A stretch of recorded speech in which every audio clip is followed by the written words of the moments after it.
Hi guys, welcome back to my YouTube channel that is Swapna's tutorial. So ನೀವೇನೇ ನನ್ನ ಚಾನಲ್ಗೆ subscribe ಆಗಿಲ್ಲ ಅಂದರೆ ಪ್ಲೀಸ್ ಸಬ್ಸ್ಕ್ರೈಬ್ ಆಗಿ, ವೀಡಿಯೋಸ್ನ ಲೈಕ್ ಮಾಡಿ, ಶೇರ್ ಮಾಡಿ, ಹಾಗೆ ಕಮೆಂಟ್ ಮಾಡಿ. ಸೊ ಇವತ್ತು ನಾನು ಹೋಲ್ಡಿಂಗ್ ಕಂಪನಿ ಅಕೌಂಟ್ಸಲ್ಲಿ ಪ್ರಾಬ್ಲಮ್ 4ನ ಎಕ್ಸ್ಪ್ಲೈನ್ ಮಾಡ್ತೀನಿ. ಇದು ಬಂದುಬಿಟ್ಟು 12 ಮಾರ್ಕ್ಸ್ದು ಸೆಕೆಂಡ್ ಪ್ರಾಬ್ಲಮ್. ಓಕೆನಾ, ಅಂದರೆ ಪ್ರಾಬ್ಲಮ್ 4ತು. ಸೊ ಆಲ್ರೆಡಿ 5 ಮಾರ್ಕ್ಸ್ದು 2 ಪ್ರಾಬ್ಲಮ್ಸ್ ಆ್ಯಂಡ್ 12 ಮಾರ್ಕ್ಸ್ದು ಇದು ಸೆಕೆಂಡ್ ಪ್ರಾಬ್ಲಮ್ ಆಗಿದೆ. ಓಕೆನಾ, ಸೊ ನೋಡಿ, from the following information prepare consolidated balance sheet P company and it subsidiary company ಅಂತ ಇಲ್ಲಿ ಹೇಳಿರೋದು. ಓಕೆನಾ, ಇಲ್ಲಿ ಪಿ ಕಂಪನಿ ಬಂದುಬಿಟ್ಟು ಅಥವಾ ಪಿ ಲಿಮಿಟೆಡ್ ಏನಿದೆ ಹೋಲ್ಡಿಂಗ್ ಕಂಪನಿ, ಇದು ಸಬ್ಸಿಡರಿ ಕಂಪನಿ. ಓಕೆನಾ, ನಮಗೆ ಡೀಟೇಲ್ಸ್ನ ಕೊಟ್ಟಿದ್ದಾರೆ. ಈ ಡೀಟೇಲ್ಸ್ ನಮಗೆ ಇವಾಗೇನು ನೆಸಸರಿ ಇಲ್ಲ. ಓಕೆನಾ, ಇಲ್ಲಿ ನಮಗೆ ಇನ್ವೆಸ್ಟ್ಮೆಂಟ್ ಒಂದು ನೆಸಸರಿ ಇದೆ ನಾವು ಕ್ಯಾಲ್ಕುಲೇಟ್ ಮಾಡಬೇಕಾದ್ರೆ, ಇನ್ನು ಮಿಕ್ಕಿದ ಏನು ಡೀಟೇಲ್ಸ್ ಅಷ್ಟು ನೆಸಸರಿ ಇರಲ್ಲ. ಸೊ ಆದರೂ ಕೂಡ ನಾನು ಹೇಳ್ತೀನಿ, ಇದೆಲ್ಲ ನಿಮಗೆ ಕನ್ಸಾಲಿಡೇಟೆಡ್ ಬ್ಯಾಲೆನ್ಸ್ ಶೀಟಲ್ಲಿ ಮೇಯ್ನ್ ಬೇಕು. ಅದ್ರ ಜೊತೆಗೆ ಶೇರ್ಸನ್ನು ನೀವು ಗ್ಯಾಪ್ನ ಕಿಕ್ಕೋಬೇಕಷ್ಟೇ. ಓಕೆನಾ, ಏಕೆಂದರೆ ಶೇರ್ಸ್ ವ್ಯಾಲ್ಯೂ ಅವ್ರು ಕೊಟ್ಟಿರಲ್ಲ, ಶೇರ್ಸ್ನ ನೀವು ಕ್ಯಾಲ್ಕುಲೇಟ್ ಮಾಡಬೇಕು ಅಂದರೆ ಇದಿಲ್ಲ ಅಂದರೆ ನೀವು ಕ್ಯಾಲ್ಕುಲೇಟ್ ಮಾಡೋದಕ್ಕಾಗಲ್ಲ. ಓಕೆನಾ, ಶೇರ್ಸ್ ಆಫ್ ₹100 ಈಚ್ ಅಂತ ಹೇಳಿ ಕೊಟ್ಟಿದ್ದಾರೆ ಪಿ ಲಿಮಿಟೆಡ್, ಕ್ಯೂ ಲಿಮಿಟೆಡ್ದು. ಜನರಲ್ ರಿಸರ್ವ್ಸ್ನ ಕೊಟ್ಟಿದ್ದಾರೆ, profit and loss account, loans, sundry creditors, bills payable, ಇಷ್ಟು ಕೂಡ ಲಯಬಿಲಿಟೀಸು. ಇನ್ನು ಅಸೆಟ್ಸ್ ಬಂದುಬಿಟ್ಟು furniture, plant, building, investment, loans and advances, inventory, sundry debtors, bills receivable, cash and cash equivalent ಟೋಟಲ್ನ ಕೊಟ್ಟಿದ್ದಾರೆ.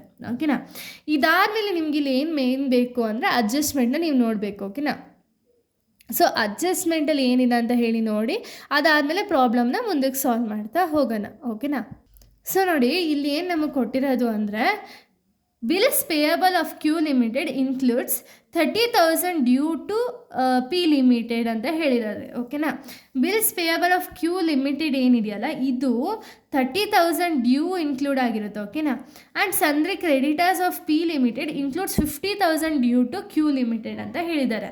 ಇನ್ನು on the date of acquisition of shares 1/4/2024 P limited show the reserves 40,000, profit 20,000. ಇದು ಬಂದುಬಿಟ್ಟು ನಾವು ಯಾವ ಸ್ಟೆಪ್ಪಲ್ಲಿ ಬರುತ್ತೆ, ಸ್ಟೆಪ್ 2ಅಲ್ಲಿ ಬರುತ್ತೆ. ಬಿಫೋರ್ ಅಕ್ವಿಸಿಷನ್ ಆಗೋಕ್ಕೂ ಮುಂಚೆ ಏನೇನೆಲ್ಲ ರಿಸರ್ವ್ಸ್ ಆ್ಯಂಡ್ ಸಪ್ಲೈಸ್ ಇದೆಯೋ ಅದನ್ನು ತೊಗೋಬೇಕು.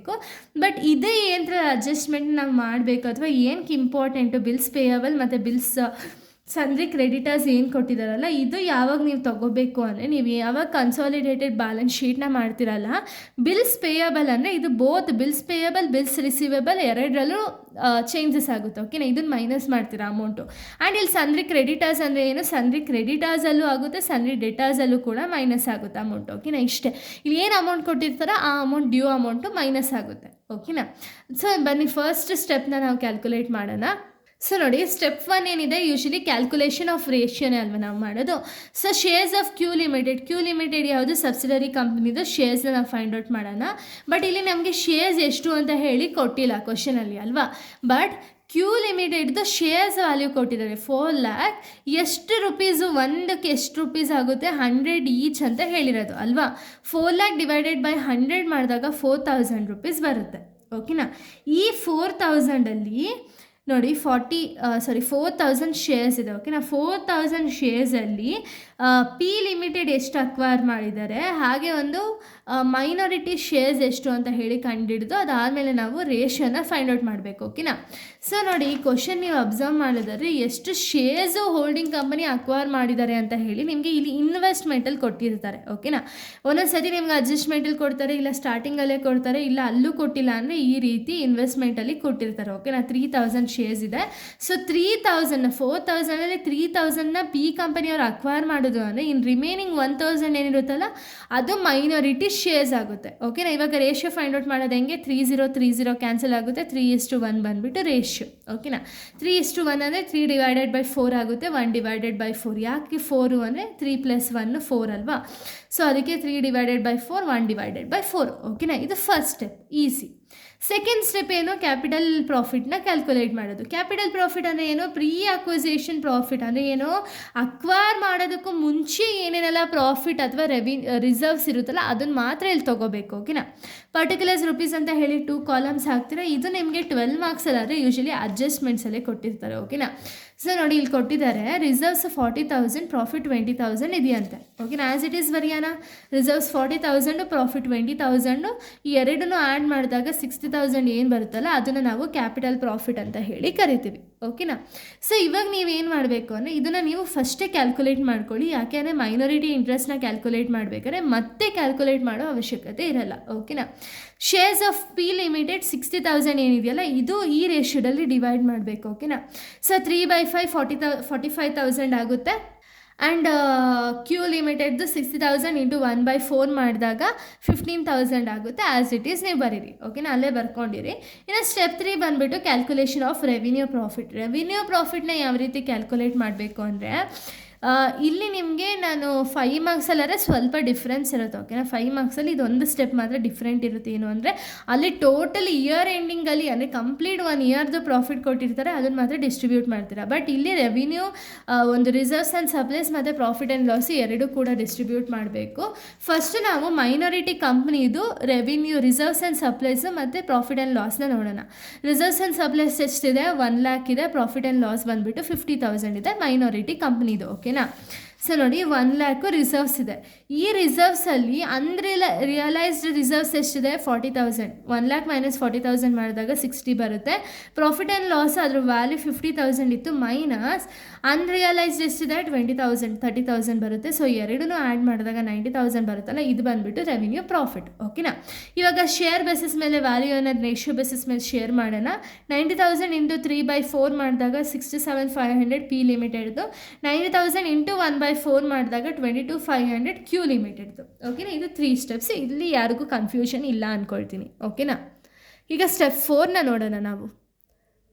ಸೊ ನೋಡಿ, ಸ್ಟೆಪ್ 4ಅಲ್ಲಿ ಮೈನಾರಿಟಿ ಇಂಟ್ರೆಸ್ಟ್ನ ಕ್ಯಾಲ್ಕುಲೇಟ್ ಮಾಡ್ತೀರಾ. ಅಲ್ಲಿ ಪರ್ಟಿಕ್ಯುಲರ್ಸ್ ರುಪೀಸ್ ಅಂತ ಹೇಳಿ 2 ಕಾಲಮ್ಸ್ನ ಹಾಕೊಳ್ತೀರಾ. ಓಕೆನಾ.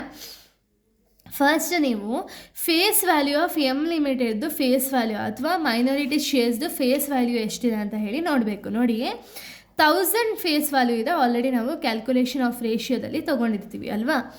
ಇಂಟು ಎಷ್ಟು ರುಪೀಸ್? ಒಂದು ಶೇರ್ ವ್ಯಾಲ್ಯೂ ಎಷ್ಟು? 100 ರೂಪೀಸ್ ಅಲ್ವಾ.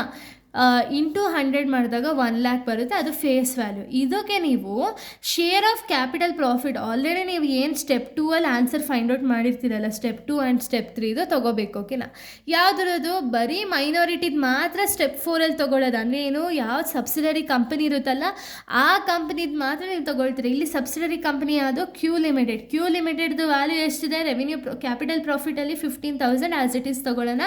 ಶೇರ್ ಇನ್ ರೆವಿನ್ಯೂ ಪ್ರಾಫಿಟ್ ಎಷ್ಟಿದೆ? ಕ್ಯೂ ಲಿಮಿಟೆಡ್ 22,500 ಇದೆ, ಅದನ್ನು ಆ್ಯಸ್ ಇಟ್ ಈಸ್ ತೊಗೊಳ್ಳೋಣ. ಓಕೆನಾ.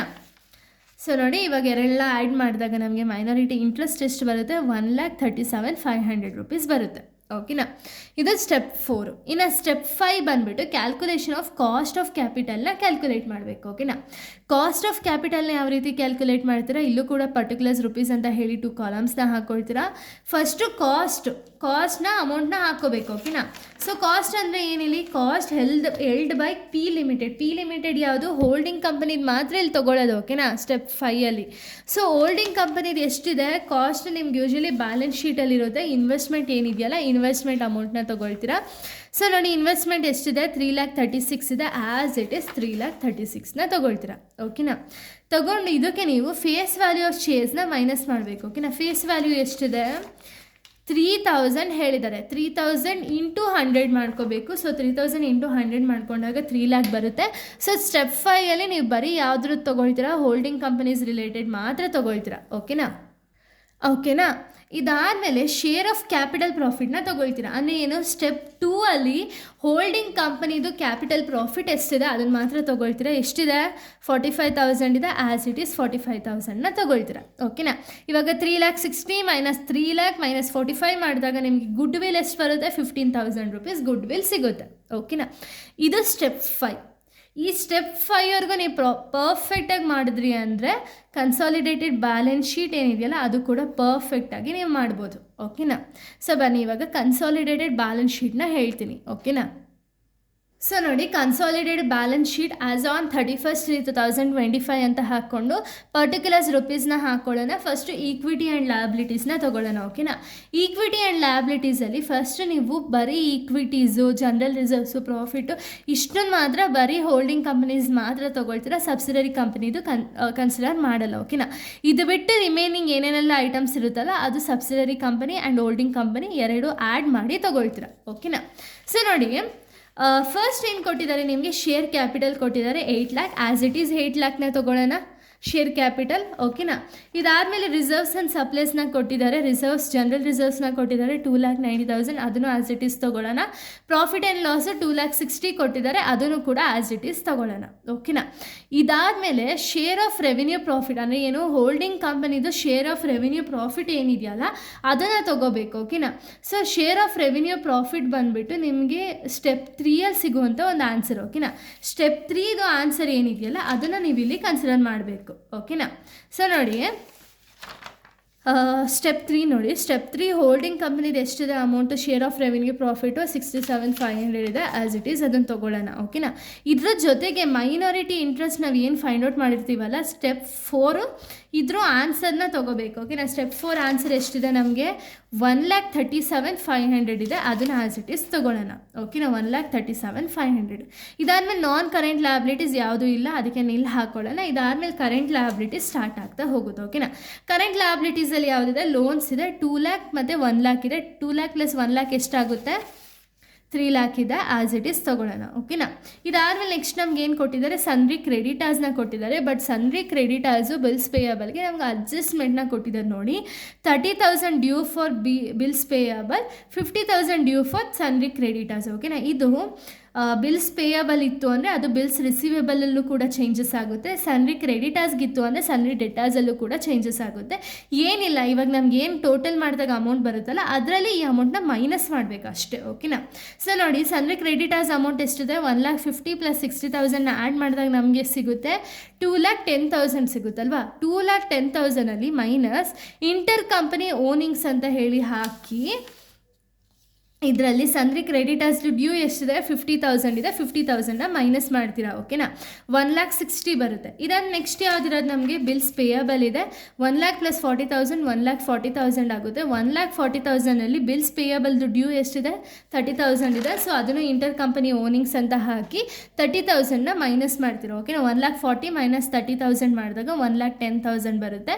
ಇನ್ನು ಟೋಟಲ್ ಎಷ್ಟು ಬರುತ್ತೆ, 21,25,000 ರೂಪೀಸ್ ಬಂದುಬಿಟ್ಟು ಟೋಟಲ್ ಲಯಬಿಲಿಟೀಸ್. ಓಕೆನಾ. ಇನ್ನು ಅಸೆಟ್ಸ್ ಕಡೆ ನಾವು ನೋಡೋದಾದರೆ, ಅಸೆಟ್ಸಲ್ಲಿ ನಾನು ಆಗಲೇ ಹೇಳ್ದಂಗೆ ಏನರಲ್ಲೂ ಚೇಂಜಸ್ ಆಗೋಲ್ಲ. ಬಟ್ ಏನು ಬಿಲ್ಸ್ ಪೇಯಬಲ್ ಇತ್ತು ಅಂದರೆ ಬಿಲ್ಸ್ ರಿಸೀವೇಬಲಲ್ಲಿ ಚೇಂಜಸ್ ಆಗುತ್ತೆ, ಸನ್ರಿ ಕ್ರೆಡಿಟಾರ್ಸಲ್ಲಿ ಇತ್ತು ಅಂದರೆ ಸನ್ರಿ ಡೆಟಾರ್ಸಲ್ಲಿ ಚೇಂಜಸ್ ಆಗುತ್ತೆ. ಓಕೆನಾ. ಇಷ್ಟೇ. ಸೊ ನೋಡಿ ಫರ್ನಿಚರ್ನ ಕೊಟ್ಟಿದ್ದಾರೆ. ಫರ್ನಿಚರ್ ಅಮೌಂಟ್ ಎಷ್ಟಿದೆ, 2 lakh + 50,000 2,50,000 ಆಗುತ್ತೆ.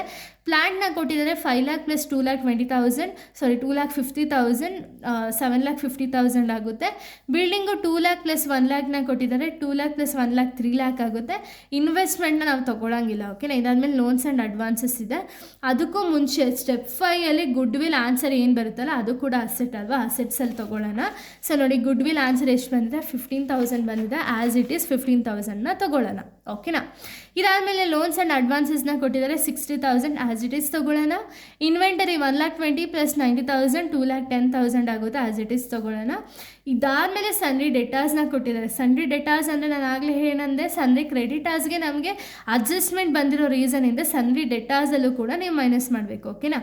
1,50,000 + 1 lakh 2,50,000 ಬರುತ್ತೆ. ಇದರಲ್ಲಿ ಕಂಪನಿ ಓನಿಂಗ್ಸ್ ಎಷ್ಟಾಗುತ್ತೆ, -50,000. ಸನ್ರಿ ಡೆಟಾರ್ಸ್ ಅಂದರೆ ಸನ್ರಿ ಕ್ರೆಡಿಟಾರ್ಸ್ ಅಮೌಂಟ್ನ ಮೈನಸ್ ಮಾಡಬೇಕು. ಓಕೆನಾ. 2,50,000 - 50,000 ಮಾಡಿದಾಗ 2 lakh ಬರುತ್ತೆ. ಓಕೆನಾ. ಇನ್ನು ನೆಕ್ಸ್ಟ್ ನೋಡೋದಾದರೆ, ಸೊ ನೋಡಿ ನೆಕ್ಸ್ಟ್ ಬಂದುಬಿಟ್ಟು ಬಿಲ್ಸ್ ರಿಸೀವೇಬಲ್ ಅಮೌಂಟ್ನ ಕೊಟ್ಟಿದ್ದಾರೆ. 1 lakh + 50,000 1,50,000 ಆಗುತ್ತೆ. ಇದರಲ್ಲಿ ಇಂಟರ್ ಕಂಪನಿ ಓನಿಂಗ್ಸ್ ಎಷ್ಟಿದೆ, 30,000 ಇದೆ, -30,000ನ ಮಾಡಿಕೊಂಡ್ರೆ 1,90,000 ಬರುತ್ತೆ. ಕ್ಯಾಶ್ ಆ್ಯಂಡ್ ಕ್ಯಾಶ್ ಈಕ್ವಲೆಂಟ್ ಇದೆ 1,70,000 + 50,000 ಎರಡನ್ನೂ ಆ್ಯಡ್ ಮಾಡಿದಾಗ 2,20,000 ಬರುತ್ತೆ. ಸೊ ಟೋಟಲ್ ಅಸೆಟ್ಸ್ನ ಆ್ಯಡ್ ಮಾಡಿದಾಗ ನಿಮಗೆ 21,25,000 ಬರುತ್ತೆ. ಓಕೆನಾ.